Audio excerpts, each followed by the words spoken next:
many things about tomorrow I don't need to understand, but I know who holds tomorrow, and I know who holds my hand. I don't know about tomorrow. It may bring me poverty, although I hope not. But the one who feeds the sparrow is the one who stands by me. And whatever be my portion, though it be fire or flood, but I know who walks beside me, and I'm covered by his blood. Many things about tomorrow I don't need to understand, but I know who holds tomorrow, and I know who holds my hand. Yes, I know who holds tomorrow, and I know who holds my hand.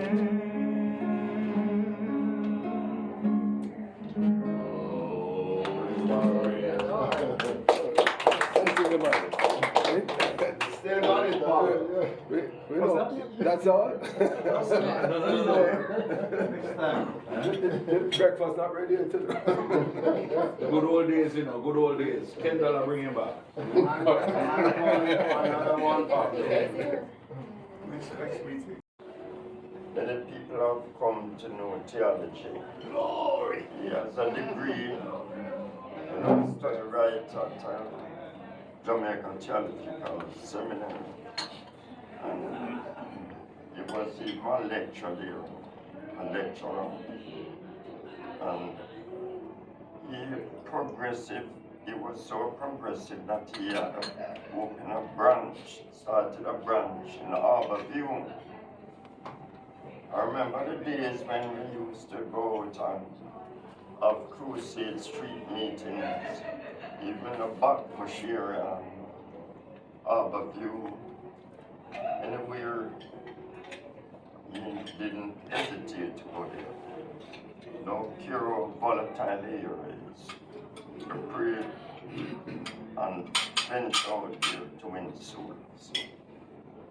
So he helps to keep down the violence in that era. So it is a pleasure to hear it. And believe you me, when I go to his service, no matter how you want to sleep, he'll keep you awake. Very charismatic. And I'm telling you, I pray God that you continue to use this man to pursue and win souls. Yes. Right, brother. The floor is yours. Thank you very much. First of all, I want to thank you for inviting me to breakfast again this Sabbath morning. A morning like this, I would still be in my bed. The weeks have been sometimes very aggressive, so when you get the time to relax, you do so. More so since age is coming on rapidly. And the things that you could conquer easily once upon a time, seemingly conquering you now. So I'm trying my best to, adjust as much as I possibly can. But again, it is good to be here. A multiplicity of thoughts went through my mind, and I was sort of hesitant in the first place when Sir Sweeney called me. Looking at the schedule back to back, it was sort of tight to come here to prepare tomorrow again to speak and all of that, with everything else that is on the table. But I think Providence speaks.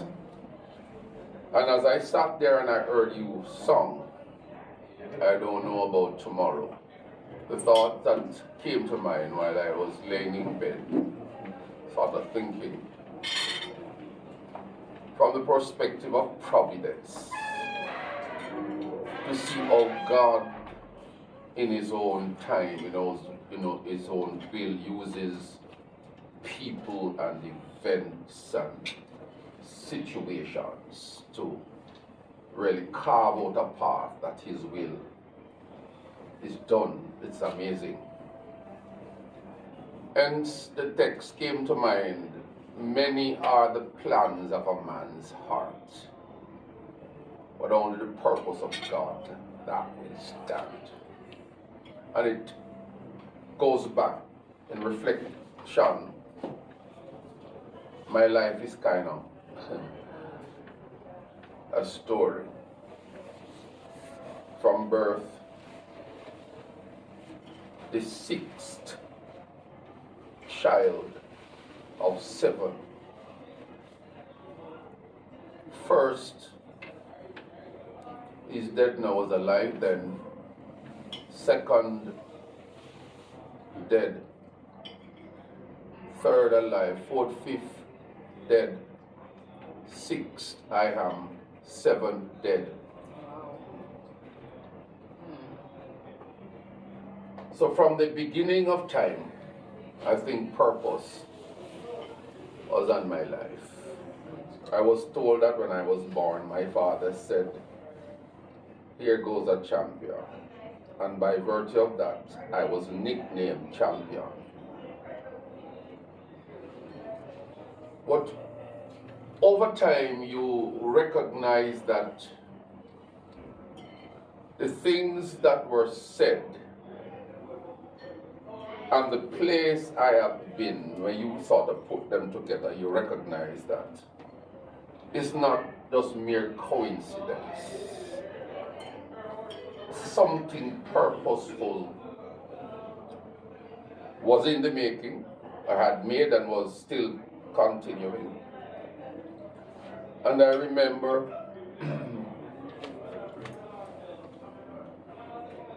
just maybe about 2 years or so before I should have left secondary school then, I dropped out of school. A whole different ball game. I wouldn't even go into that. Grew up in strict kind of parentage, and my father was an authoritarian. And I know what the rod is. Oh, Jesus.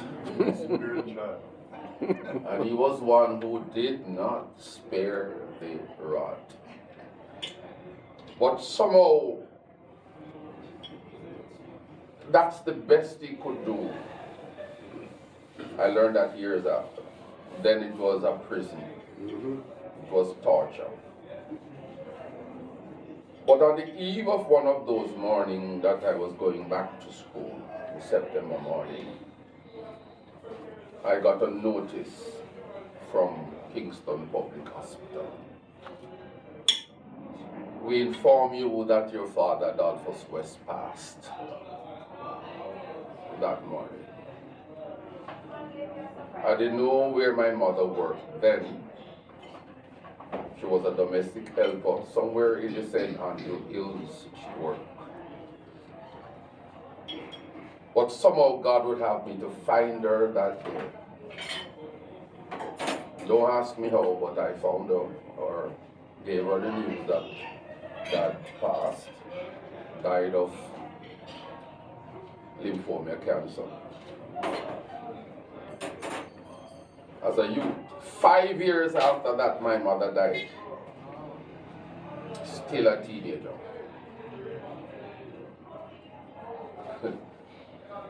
Looking back at the scenario, something was in the making.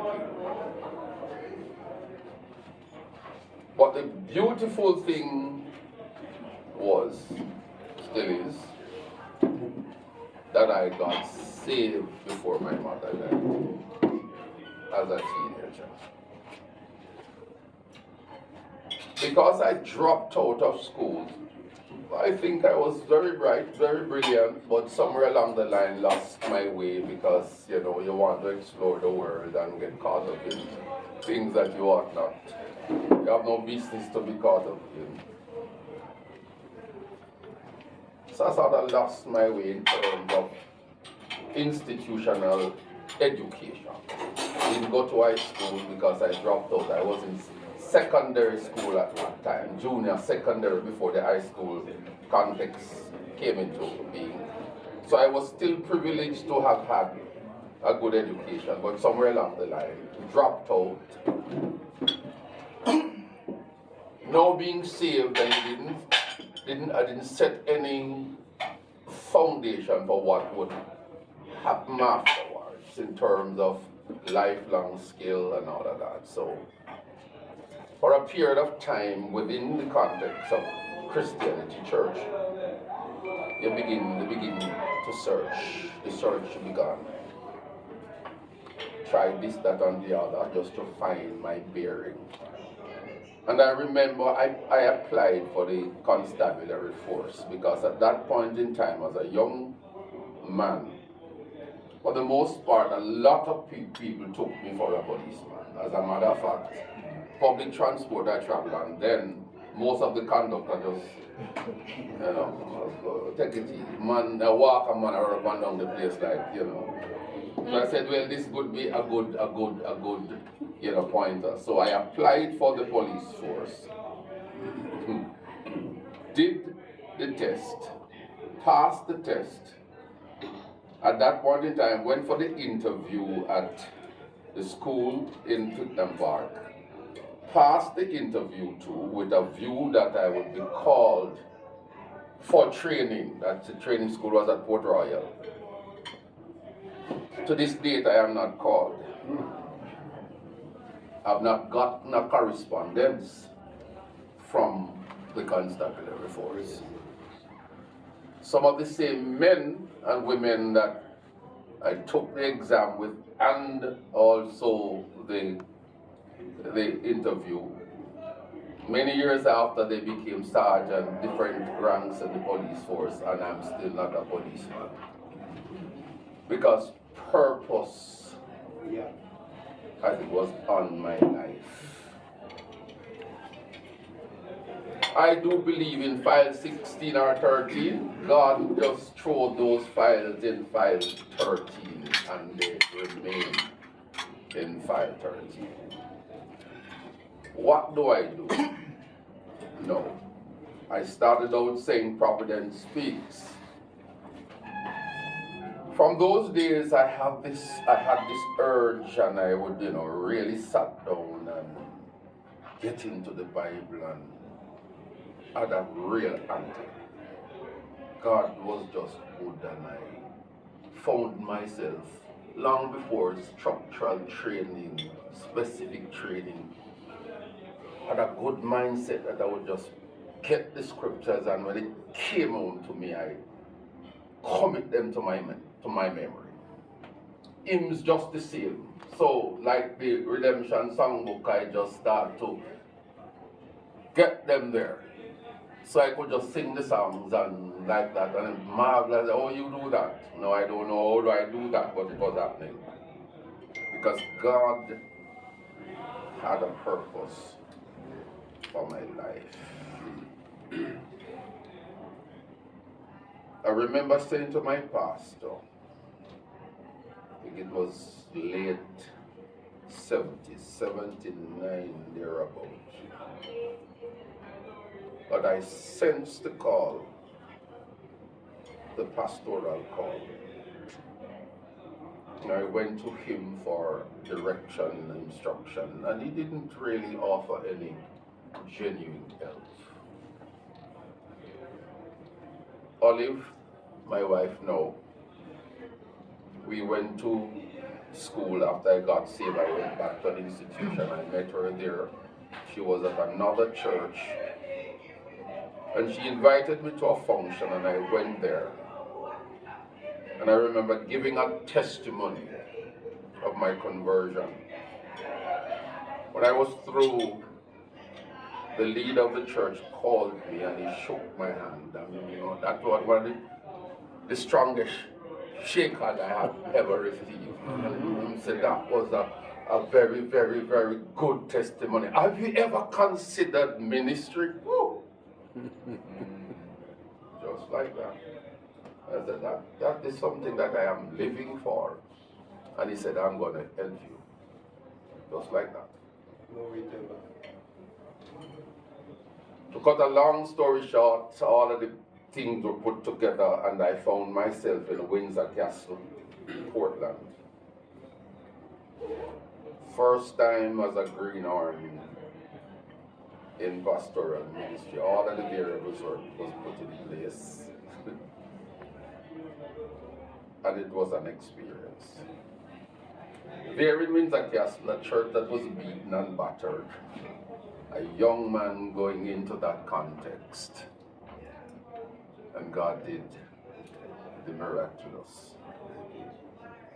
He moved me from Windsor Castle to another church within the same framework, but also moved me in the ranks into the administrative aspect of the organization. I became the general secretary.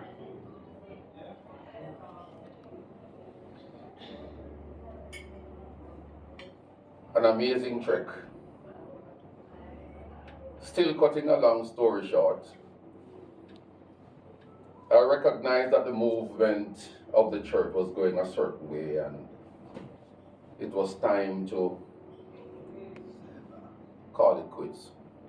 It was not what I thought then was the will of God, the purpose of God for my life as it was revealed then. And I went back to my former church. The bishop then said, man like you can't come sit on a church like this. Again, the processes were engaged and I was sent out again on the field. This time, things were happening, church was growing, and then this is a part of the ministry that is very, very confusing, very disturbing, that it is hard to deal with your peers when they become jealous. In ministry I'm talking about. Traps were set and all kind of stuff happened. And one of the worst things ever happened in my Christian life is that I was on the platform one Sunday morning when the entire diaconate decided to change pastor. And right before my eyes, they carried somebody to be the pastor of that church without informing me. And I sat there and that happened. Oh. That happened. The house I lived in was the manse for the church. You know what it feels like when you have served at the very house with your children and wife. They brought somebody in to rent the very house that I lived in.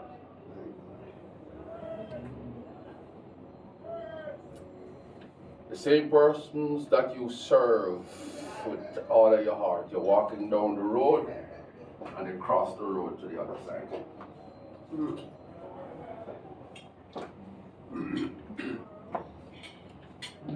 What do you do? I don't know about tomorrow. I just live from day to day. I don't borrow from its sunshine for its skies. Chances are my turn to gray. That was a very gray moment. Still cutting a long story short, I cut my losses. Then somewhere along the line, the Lord put Colonel Chai in the picture. Just wanted somebody to do a little study. He was at Slipe Road, 71 Slipe Road that day. Just to do a little study. It was one of those, I think, holiday. The holiday was on and we met. Somebody just walk. We just casually walk. Did the study. Still searching. And from the study to studies, to more studies, till we became very, very close. 109 came in the picture, in service again. And again, the Lord did something again. Providence work. I remember it was at 109 that he had asked, I think it was two men to either make a door, to fix something. I don't remember the whole story well. And I stood there and saw those two men struggling to do it. I was saying, when you put something like this, them two men are supposed to be skilled. And I just say, all right, no, leave it. And I remember I fixed the door. And a thought came to me. It was a ply door. A thought came to me, and I said to Search I at that point in time. I don't know if you remember. I said, if you give me 21 days with these plies that you have, and willing to sell the doors that I make, I'll pay you back in 21 days. And somewhere along the line, he agreed. That was the beginning of West Rose Limited. After that process, I launched out in business to the point that I employed 32 men. Had 3 warehouses on Marcus Garvey Drive first and to Spanish the KW complex. To the point that I was in Miami discussing, negotiating with Dixie Ply. To the point that I could import ply from Indonesia. To the point that I had touched base with every hardware across Jamaica. The facing commodities. Every one of those high-profile persons that you can name. I was in their boardroom sitting, negotiating. Phil Bassel Phillips, that is out there, everybody was scratching, we were negotiating to send, to barter all kind of something. 1997, I decided that God, it's time now, but God had talked to me now, because the purpose, I bargained with him. I said, if you open the doors, because in those days, serving in the field, giving your all to ministry, I see wives suffer the consequences. And I said, God, one of the things that I would never want to happen is that at my demise or anything that occurred in my life, that my family suffers. So I am going to bargain with you. I need to ensure that they have a good place to live and all of that stuff. And this is the means through which all of that happened. The business came right in time. That out of that business, house was built, everything happened and set the stage. All of that was done. My son was properly schooled, everything was done. 1997, I said to my partner, it's time to go. Because I recognized business now was eating away the time for ministry. I was the managing director as a partner, the manager of the company. So you realize that, business, what business entails. It takes 25 hours a day. And you have to look over everything. So I have to rush out to the office, sometime unprepared to go teach Bible study and all of that. And you can't engage spiritual warfare and all of that with all of this something. So something had to go. I said to him, I am going to sell you my shares. Going back to do what the Lord would have me to do. Laugh with a scorn. Said to me that I said to him, I am not necessarily in this business to make money. It's just one purpose. I said, which man going to business and not make money? I said, look around you. I said, there are families, 32 men here, there are families that are benefiting from this. I am looking farther than you are seeing. I lost, cut the business, so everything went sour. Make a bad judgment, bad mistake. The money I should have taken and just do something with it. But you know, you want to leave, you just leave. So down the road, when in reflection, you recognize you could have done that differently, and you know. But all of that is done. So I left the business and went to seminary. Went to the Caribbean Graduate School of Theology.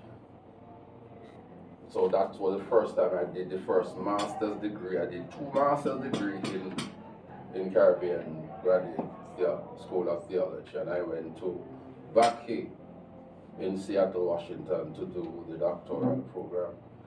Bottom line is, when God raises you up for a purpose, the purpose is going to be served, irrespective of what detour. I have taken many detours, but seeing the hand of God directing my life back into the perspective of service. To cut a long story short and to wrap, He used my origin, my socialization. I was schooled what we call in the ghetto.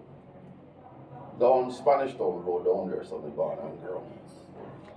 Between Pineland, for those of you, Pine Avenue and Tivoli Gardens, in at the height of the political warfare. Death, I would not even start to talk about death and the mayhem that I have witnessed. But understanding what life in the ghetto is propelled me, prepared me for ministry within the context of Mountain View, a very volatile community. Mountain View cool though, has taken a different trajectory. But going into that context, from the socialization I have had, allowed me to understood the context, the training now, because I did transformational leadership. So it exposed me to what exists in a community. Do you exegete the community? Because this is one why a lot of persons don't really make it in those communities, because you don't understand the community, you don't understand the people. You see people, but you don't know people. When you go into that context and you sit with a man on the Gully Bank, and he tells you his life on the Gully Bank. He tells you his experience, the exposure. It gives you a hands-on approach to life. You move from the Gully Bank in the same context, because there's an imaginary line drawn politically that he lives here. His baby mother lives here, but they do not associate, but they can't cross the line. Children are over here, father over here, but they can't cross the line. How do you deal with that? This is where the church comes in, this is where ministry comes in. That way you can walk the line. That means you create the contact, you create that kind of, synergy. And I remember in the height of things, I saw my life passing before my face. Gunshots of all type and kind, guns of all type and kind. You hear them whistling over the bullets whistling over your head. At 12 o'clock in the midday, 12 o'clock, not even a common dog on the road.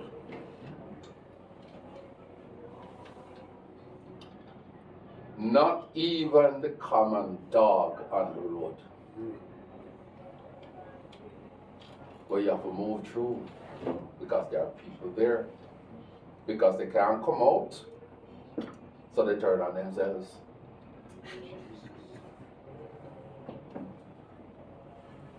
So this is how the ministry works, that you have to go in there, make the contact, find out exactly what is happening on the ground, how you can touch base outside to bring in help, not bring in persons, so to speak first, but bringing the help to create that bond and to continue to give hope to hopeless people.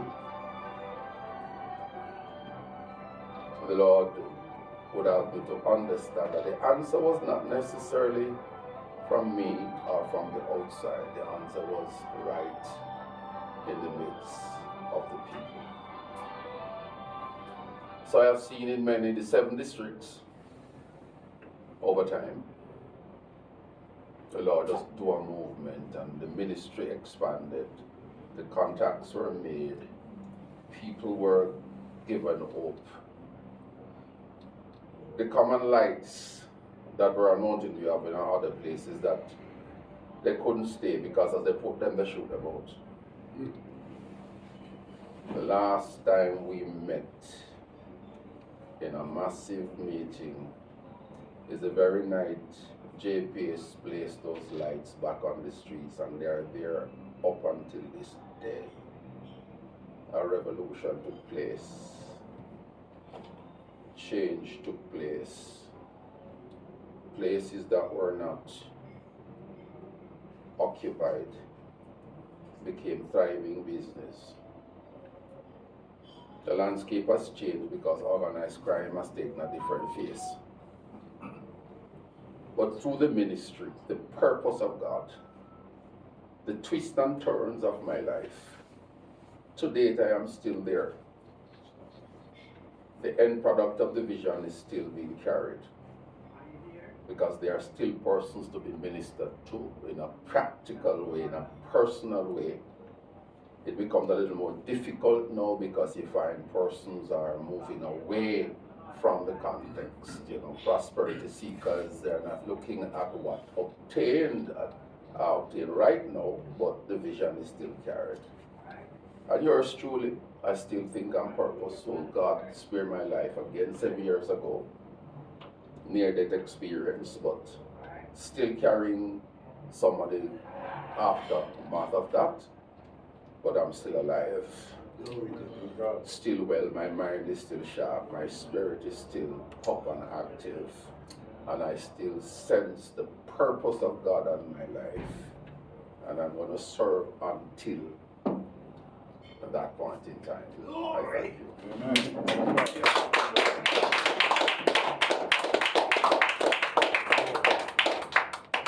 Yes, sir. Amen. So, brother, Sam, to give a vote of thanks to God and the presentation.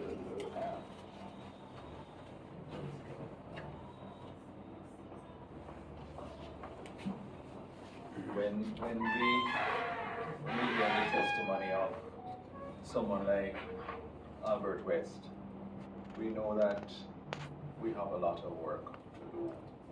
And in so many instances and circumstances, we're called on to be the one, the person who will go in. And there's some degree of timidity at times that, we will find every excuse as to why is it that I'm not the one, Lord, but here is someone who said yes. And Brother Albert West, West is his name, but East is where he has fought many a battle. I am in that area too. I have been there since Gilbert, 1988. I am on Mountain View Avenue. So I know what he's talking about.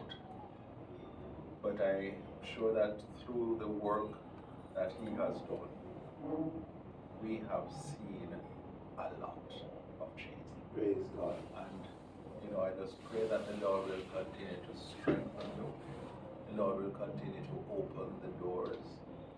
And as you said in your closing remarks, you will be there until he says enough.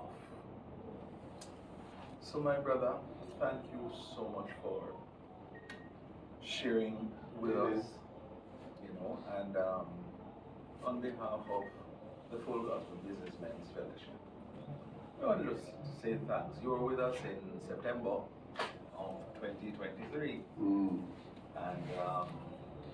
you are with us a year and a month after. So you know you're special. You know you're special. So we love you and we want to thank you. So on behalf of the team here, I just want to present to you, sir. Thank you. Thanks so much for being here. Every We time. love you, my brother. We love you. Bless you. Thank you much.